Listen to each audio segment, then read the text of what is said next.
नमस्कार साथियों, मैं जुवन कुमार वर्मा आपका इस यूट्यूब चैनल पर बहुत बहुत स्वागत और अभिनंदन करता हूं।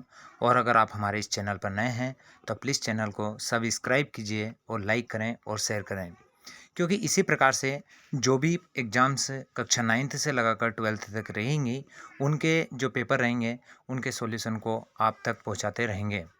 तो चलिए, यहाँ पर कक्षा 9th का त्रैमासिक परीक्षा 2021-22 और जो सब्जेक्ट है विज्ञान साइंस के पेपर यहाँ संपन्न हुआ था, उसके जो ऑब्जेक्टिव क्वेश्चंस थे उनको यहाँ पर हल करेंगे। इसके पश्चात इनके जो टोटलिंग जो क्वेश्चन रहेंगे वो भी आपको प्रोवाइड कराया जाएगा।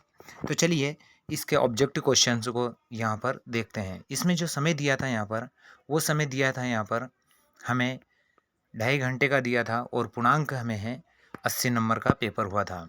चलिए, इन निर्देशों को आप ध्यानपूर्वक पढ़ लीजिएगा। इसी के बाद हम चलिए स्टार्ट करते हैं। यहाँ पर प्रश्न क्रमांक पहले से सही विकल्प का चुनिए, यानी ऑब्जेक्टिव क्वेश्चन है।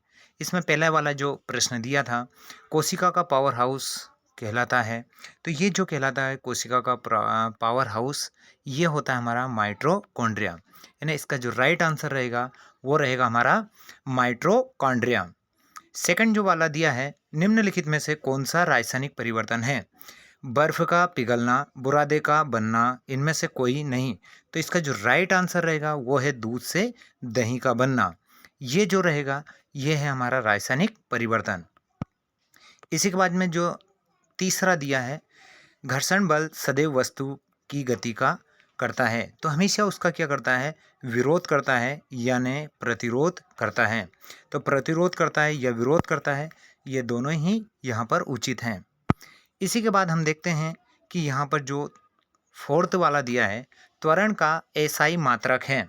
तो इसका जो एसआई मात्रक जो रहेगा वो ग वाला रहेगा, यानी मीटर प्रति स्क्वायर सेकेंड। ये वाला इसका राइट आंसर रहेगा। फिफ्थ वाला जो दिया है, समसूत्री विभाजन में एक पितरक कोशिका से कितनी संचित कोशिकाएं बनती है? तो इसका जो रहेगा राइट आंसर वो रहेगा घ वाला, है ना, 4 कोशिकाएं बनती हैं। इसी के बाद में जो दिया है हमारा 6 नंबर का दिया है, शुष्क बर्फ क्या है? यानी शुष्क बर्फ किसे कहते हैं? तो आपको बता दें, जो ठोस यानी सॉलिड जो कार्बन डाइऑक्साइड होती है यानी CO2 होती है, उसे ही क्या कहा जाता है? शुष्क बर्फ कहा जाता है। इसी के बाद में दिया है, तापमान यानी टेम्परेचर बढ़ाने पर पदार्थ के कणों की क्या बढ़ जाती है? गति बढ़ जाती है। तो इसका जो पहले वाला है जो दिया है ग वाला, ये वाला आएगा इसका ग वाला, क्योंकि इसमें पहले वाला जो दिया है कि गति कम हो जाती है, ये नहीं रहेगा। इसका जो ग वाला रहेगा वो रहेगा कि उनकी अणुओं की गति बढ़ जाती है।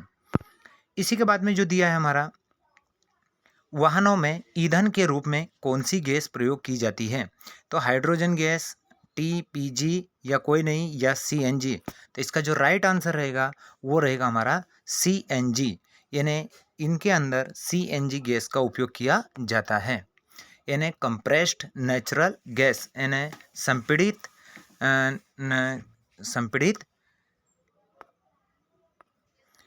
यानी CNG संपीड़ित प्राकृतिक गैस यानी नेचुरल जो होती है, यानी प्राकृतिक गैस का उपयोग किया जाता है। चलिए, इसी के बाद में हम प्रश्न क्रमांक 2 की तरफ बढ़ते हैं।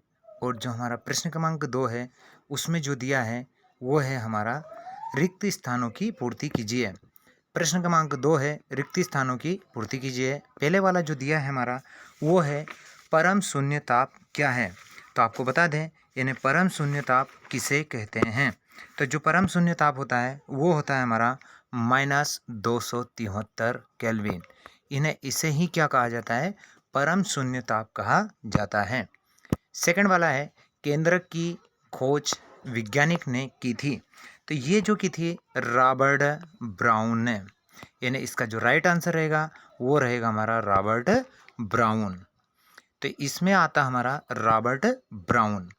और जो कोशिका की खोज की थी वो रॉबर्ट हुक ने की थी। इसी के बाद देखते हैं, वेग परिवर्तन की दर को कहते हैं।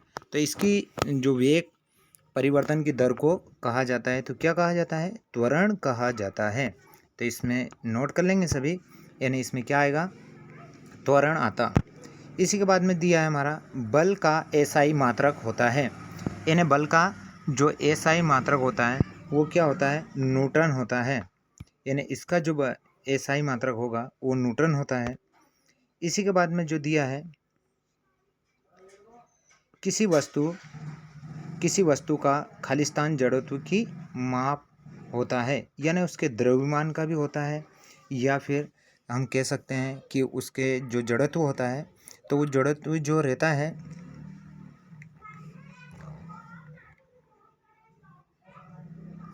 जब कोई वस्तु विराम अवस्था में होती है तो उसे क्या कहा जाता है, उसका जड़त्व कहा जाता है, यानी वस्तु के। तो इसका कन्फर्म नहीं है, इसको आप बुक में जो हम क्वेश्चन आंसर करेंगे उसमें आपको बता देंगे, यानी इसको किस प्रकार से एक्सप्लेन किया जाता है वो आपको आगे बता देंगे। इसी के बाद में दिया है हमारा क्रोमोसोम डीएनए तथा खालिस्तान के बने होते हैं। तो ये जो बने होते हैं वो होते हैं डीएनए और बने होते हैं हमारे प्रोटीन के। तो इसमें जो आता हमारा वो आता प्रोटीन। इसी के बाद में जो दिया है हमारा संरचना तथा कार्य में समान कोशिकाओं का समूह कहलाता है, तो वो कहलाता है हमारा ऊतक कहलाता है। क्या कहलाता है? ऊतक। यानी ऊतक मतलब होता है हमारे टिश्यू, यानी टिश्यू कहलाते हैं। इसी के बाद में जो 8th नंबर का दिया है, ऐसे विभाज्य ऊतक जो शीर्ष में पाए जाते हैं विभाज्य ऊतक कहलाते हैं। तो ये कहलाते हैं शीर्षस्थ, यानी शीर्षस्थ कहलाते हैं। इसी के बाद में हम प्रश्न क्रमांक 2 की तरफ यहाँ पर बढ़ते हैं।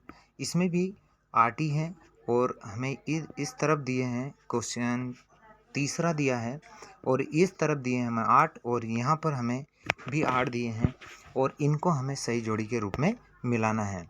तो हम चले देखिए, न्यूटन ने क्या दिया था?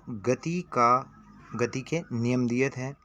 कोशिका जो भित्ति होती है वो बनी होती है हमारी सेल्यूलोज की बनी होती है। प्रकाश संश्लेषण, तो जो प्रकाश संश्लेषण होता है, यानी जो प्रकाश संश्लेषण का आएगा हमारा, इसमें जो होता है वो होता है हमारा हरित लवक, तो इसी का आएगा हमारा डी वाला। लोहे में जंग लगना, तो ये होता है हमारा रासायनिक परिवर्तन।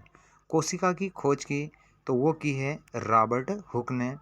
चंद्रमा, तो ये इसका आएगा हमारा, जो चंद्रमा होता है ये करता है हमारा वृत्ति गति करता है। इसी के बाद में वेग में कमी, तो वेग में जो कमी होगी तो इसे क्या कहा जाएगा? मंदन कहा जाएगा।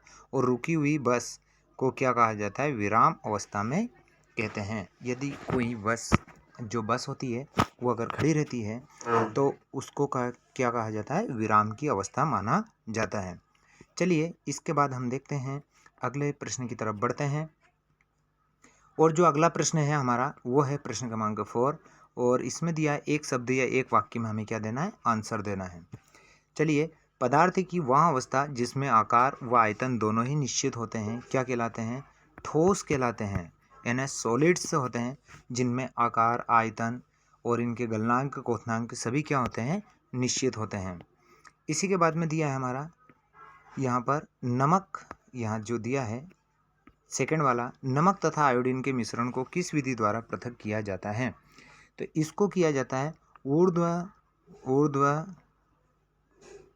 ऊर्ध्वपातन क्रिया, या जो विधि होती है ऊर्ध्वपातन की, उसके द्वारा इसको अलग किया जाता है।